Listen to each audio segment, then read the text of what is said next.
10% ஓய்வூதியத்தை உயர்த்த வேண்டும் என்பன உள்ளிட்ட திமுக அரசு அறிவித்த தேர்தல் வாக்குறுதிகளை நிறைவேற்ற வலியுறுத்தி தமிழ்நாடு ஓய்வு பெற்ற பள்ளி கல்லூரி ஆசிரியர் நலசங்க கூட்டத்தில் தீர்மானம் நிறைவேற்றப்பட்டது.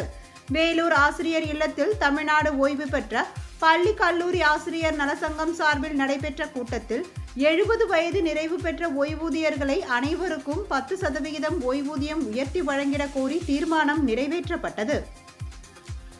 திராவிட முன்னேற்றக் கழக அரசு தனது தேர்தல் வாக்குறுதியிலே 70 வயது பூர்த்தியான ஓய்வூதியதாரர்களுக்கு 10% ஓய்வூதியம் உயர்த்தி வழங்கப்படும் என்று வாக்குறுதி அளித்தது. கடந்த 4.5 ஆண்டு காலமாக நாங்களும் பல கட்டங்களில் போராட்டங்களை நடத்தி அரசிடம் கோரிக்கை வைத்திருந்தோம். ஆயினும் கூட இன்று வரையிலும் அது நிறைவேற்றப்படாமல் இருக்கிறது.